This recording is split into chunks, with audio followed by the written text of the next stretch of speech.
देखो दोस्तों, आगे बढ़े उससे पहले देख लेते हैं म्यूचुअल आज मतलब मार्केट का हाल। मार्केट में निफ्टी 50 208 पॉइंट पर टोटली क्लोज हुई है फाइनली, और 0.85%। सेंसेक्स आपका 692 पॉइंट गिरा है। वहीं निफ्टी बैंक आपका 49,000 के लेवल को टच कर दिया है, 53-54,000 जा करके 746 पॉइंट गिरा है। एंड निफ्टी आईटी मतलब वो थोड़ा सा मार्केट को संभालने की कोशिश करी है। वहीं मिड कैप और स्मॉल कैप में भी काफी गिरावट देखी गई है, 1.16% की।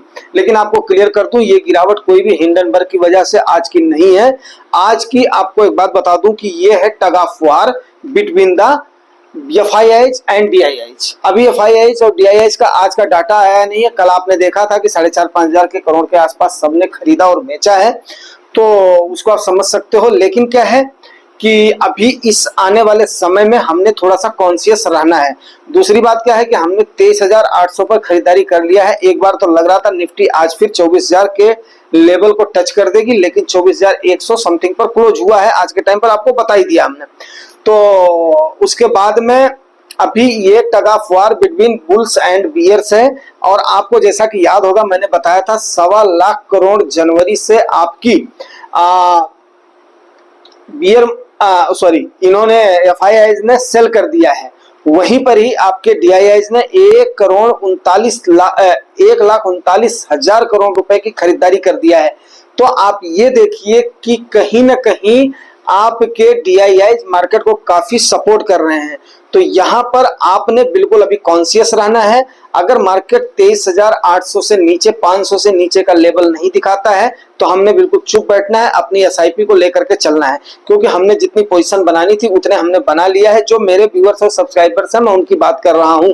बाकी कौन क्या कर रहा है उसको छोड़ दीजिए। जब तक हमें भाव से सौदा नहीं मिलेगा, तब तक अभी हमें कोई भी जल्दीबाजी दिखाने की नहीं है। आने वाले मैं 3-4-5 महीने तक तो यही सलाह दूंगा। यस, बियरिश और बुलिश। अब बियरिश भी ना तो मैं अभी फिलहाल ज्यादा बियरिश हूं, ना ही फिलहाल मैं ज्यादा बुलिश हूं। क्यों?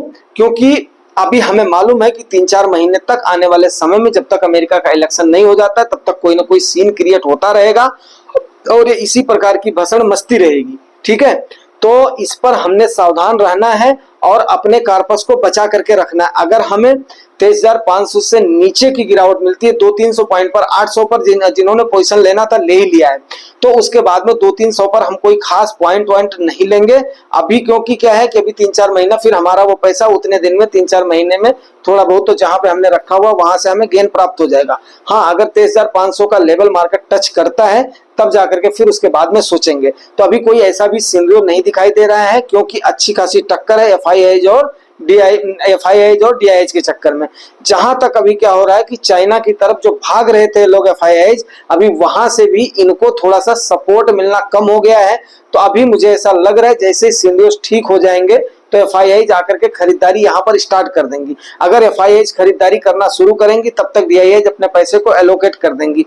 और ये बात सही है कि अगर एफआईआईज भाग रही है तो डीआईआईज अगर इन्वेस्ट कर रही है, तो वो सारे इंडियन इन्वेस्टर्स के लिए, चाहे रिटेलर्स हो, चाहे म्यूचुअल फंड वाले हो, चाहे जो भी इन्वेस्टर्स हो, उनके लिए अच्छी बात है। और ये सौदा जो है खरा खरा है। ठीक है ना, ये सौदा खरा खरा है, कोई भी सौदा इसमें नुकसान वाला नहीं है। और मान करके चलिए, ये सौदा आपको नुकसान देने वाला नहीं है। जितना ही मार्केट कंसोलिडेट कर रही है, उतना ही समझिए कि आपकी वैल्यूएशन आ रही है मार्केट में। मेरी बात आप लोग अभी हो सकता है कि ना समझें, जो समझदार हैं वो इस बात को समझ रहे होंगे कि जब एक बार वैल्यूएशन थोड़ा सा सही, इस प्रकार से भी वैल्यूएशन करेक्ट होता है। क्यों? क्योंकि जब आपकी मार्केट हमेशा भागती जाएगी, अगर जो 25,000 से अब चली जाती, 26,000 चली जाती, तो वहां पर क्या होता कि आपकी वैल्यूएशन थोड़ी सी डाउन हो जाती। अभी जितना पैसा 23,800 तक में लगा है, अभी जो लग रहा है, या एफआईआई जो निकल रही है जिनकी पोजीशन लोअर है, तो आप वहां पर अच्छी खासी आप लोगों की पोजीशन बनी हुई और बन रही है। तो यहाँ पर परेशान होने की जरूरत नहीं है। अंतोगत्वा आने वाले समय में मार्केट ने ऊपर जाना ही जाना है, तो आपने ज्यादा परेशान होने की जरूरत नहीं है। अगर आप ज्यादा परेशान होंगे तो समझिए अपना चैन और सुकून खोएंगे।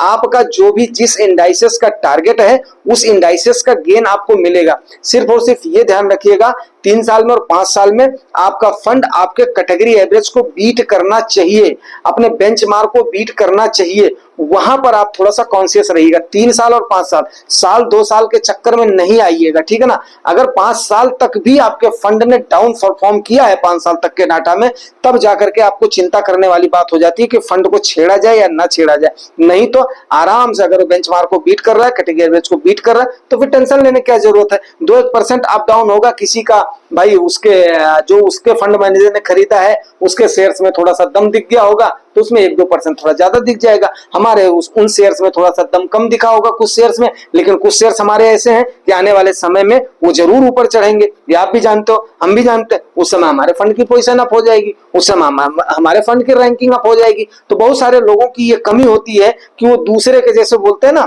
टाका झाकी वाले जो होते हैं, वो दूसरे के फंड की परफॉर्मेंस को देख करके, दूसरे की टिप को देख करके, और जहां पर वो लोग टिप लेते हैं वहीं पर ही उनकी डिप हो जाती है। ये बात बिल्कुल सही है। तो कहीं पर भी आपने टिप नहीं लेना है। फंडामेंटली आप सही हो, आपका फंड का सिलेक्शन सही है, आपका एक्युमुलेशन सही है, फिर आपको चिंता काहे की करनी है। जैसे जैसे टाइम आएगा अभी आराम से अपना खाओ पियो मौज लो, क्या करना है आपने, ज्यादा टेंशन क्यों लेनी है। आप जो है म्यूचुअल फंड के इन्वेस्टर हो, लॉन्ग टर्म के इन्वेस्टर हो, अभी आपने इतने सारे सिनेरियोज को झेल लिया है, फिर आगे क्या रह गया है, आगे देखा जाएगा। अमेरिका के इलेक्शन को देख लेंगे, हम आने वाले स्टेट के इलेक्शंस को देख लेंगे। अभी मैं तो सही बताऊं, आज मैंने पूरे दिन जो ये लोग एक दूसरे पर आरोप प्रत्यारोप लगा रहे हैं, मैं तो आनंद ले रहा हूं। क्यों? क्योंकि मेरे को हकीकत का तो पता है, कम से कम इतनी सिनेरियोज हमारी हैं। बाकी आपके जो ये लोग अपना कर रहे हैं ना, लोग हल्ला मचा रहे हैं, उनको कुछ भी मालूम नहीं है। वो खाली बस सुनी सुनाई बातों पर उनको हल्ला करने दो। आप इन्वेस्टेड हो, आराम से आप इन्वेस्टेड हो, और जो है टॉक्स को आप जो है व्यू क्या नाम है, आप देखते रहो और अपना जो है सब्सक्राइब वगैरह करते रहो। यस, आपको टाइम टू टाइम जानकारी मिलती रहेगी, अपडेशन मिलता रहेगा।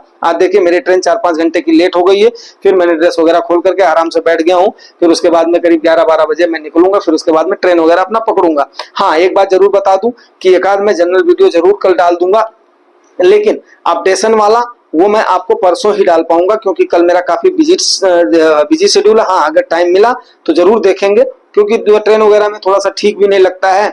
और बाकी अभी देखते हैं। तो मैंने जैसे टाइम मिला मैं बोला नहीं, आप लोगों को अपडेट कर देता हूँ। FIDIs का डाटा जाता रहेगा। मेन तो हमारे पास जो बल्क का है वो डाटा तो मेरे को हाई है, और वो उन सारी चीजों को मैं देख ही रहा हूँ, स्ट्रैटेजीज आप लोगों को बता ही रहा हूँ। तो कोई टेंशन वाली बात तो है ही नहीं है। आराम से अपना इन्वेस्ट करो, निवेशित रहो, और उसके बाद में कोई भी चिंता फिकर लेने की जरूरत नहीं है। कि जो फिकर इसलिए नहीं लेना, फिकर लेकर के आप करो भी तो क्या करोगे। फिकर लेने दो अपने फंड मैनेजर को, जिसको आप फीस दे रहे हो। आप सिर्फ और सिर्फ अपनी NAV जब आपकी दिखती है, आप अपनी कमाई पर जो आप जो कमा रहे हो उस पर आप फोकस करो, अपने काम पर फोकस करो बस। उसके बाद में अपने बच्चों की एजुकेशन पे ध्यान दो, और उसके बाद में धीरे धीरे अपना इन्वेस्ट करते रहो। और जो आपका गोल है, जैसे जैसे आपका गोल आने वाले समय में डेफिनेट है आपका गोल कंप्लीट होगा, और वो भी टाइम से पहले कंप्लीट होगा। ठीक है, तो उम्मीद करता हूँ जानकारी आपको अच्छी लगी होगी। अच्छी लगती है तो दोस्तों रिवार्ड जरूर करना। रिवार्ड आपको पता, लाइक सब्सक्राइब